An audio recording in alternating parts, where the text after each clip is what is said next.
बीकानेर का एक ऐसा दास जिस दास से राजा को आस भी होती है कि ये हमारे वंश के बारे में कुछ करे। इसी आस को बरकरार रखने के लिए बीकानेर के राठौड़ वंश का इतिहास लिख दिया था। 2 खंडों में इसे लिखा था। मारवाड़ी गद्य भाषा का इसमें प्रयोग किया गया है।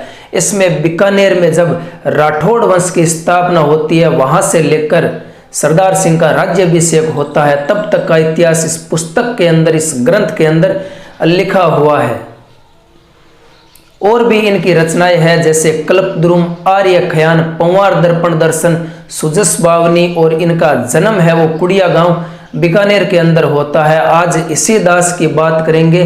आज बात करेंगे दयाल दास की।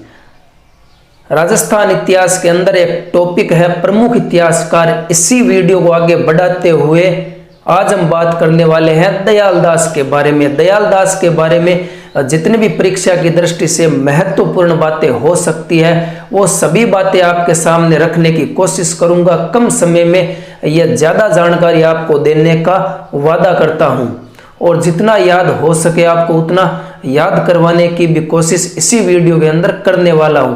एक बार फिर से आपका स्वागत है प्रमुख इतिहासकार के वीडियो के अंदर। दयाल दास के बारे में बात करने वाले हैं।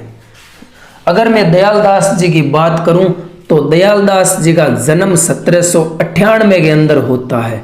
कहां पर होता है तो कुड़िया गांव पाली में होता है।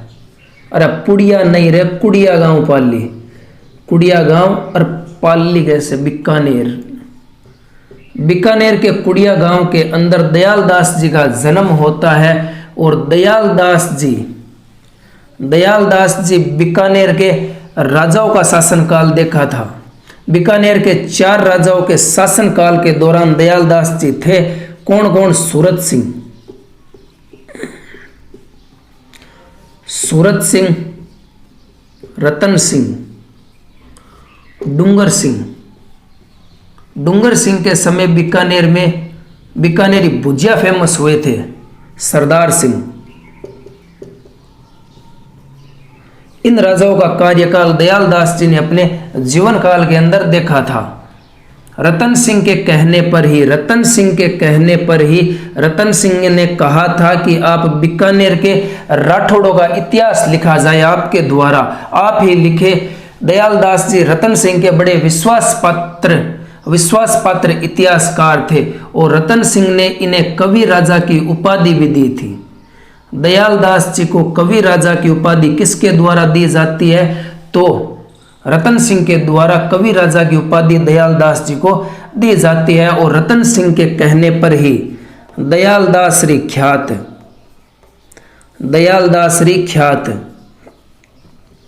नामक ग्रंथ की रचना की थी। इस ग्रंथ के अंदर बीकानेर के राठौड़ वंश का इतिहास है। बीकानेर के राठौड़ वंश का इतिहास है। बीकानेर के राठौड़ों का इतिहास इसके अंदर है।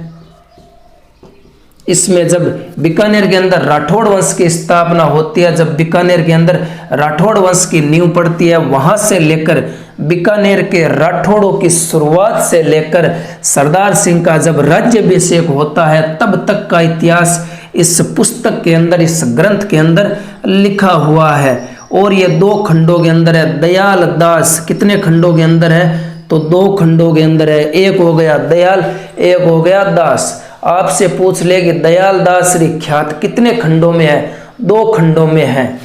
इसके अंदर किस भाषा का प्रयोग किया गया है? मारवाड़ी गद्य भाषा। इसका प्रयोग इस ग्रंथ के अंदर किया गया है। आप पूछे कि दयाल दास री ख्यात तो हो गया, और भी इनकी कुछ रचनाएं हैं क्या? हाँ, और भी रचनाएं हैं।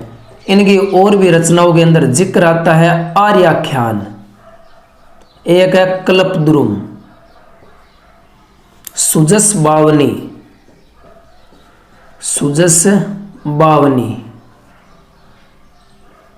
एक है पंवार वंश दर्पण।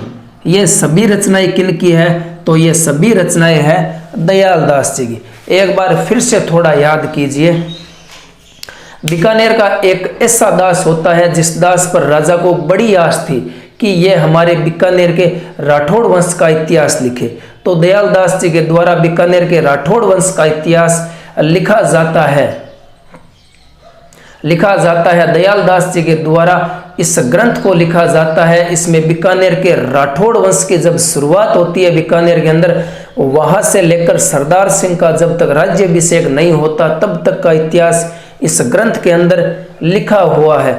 और यह ग्रंथ 2 खंडों के अंदर है। इसमें मारवाड़ी गद्य भाषा का प्रयोग किया गया है। इसे आप और मैं, यह पूरा राजस्थान, पूरा भारत जानता है। इसे दयालदास री ख्यात कहा जाता है। और भी दयालदास जी की कुछ रचनाएं हैं, जैसे आर्य खयान, कल्पद्रुम, सुजस बावनी, पंवार, वंश दर्पण। यह सभी रचनाएं दयालदास जी की हैं। तो ये थी दयालदास जी के बारे में परीक्षा की दृष्टि से महत्वपूर्ण बातें। कौन कौन सी बातें हैं? एक तो आपको दयालदास री ख्यात याद रखना है, एक ये अन्य रचना भी आपको याद रखनी है, और एक इनका जन्म कहाँ पर होता है ये याद रखना। और ये बीकानेर के राजाओं का, कितने राजाओं का कार्यकाल दयालदास जी ने अपने जीवन काल के अंदर देखा था? तो सूरत सिंह, रतन सिंह, डूंगर सिंह, सरदार सिंह, 4 राजाओं का कार्यकाल अपने जीवन काल के दौरान देखा था। रतन सिंह के कहने पर ही दयालदास री ख्यात बीकानेर के राठौड़ों का इतिहास लिखा गया था। यह थी जानकारी। कमेंट कर बताया किसी को लगी जानकारी।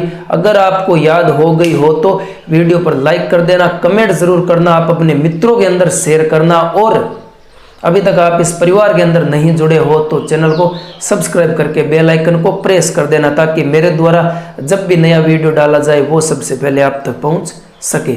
मिलते हैं कुछ नई जानकारी के साथ में, तब तक के लिए जय हिंद, जय भारत।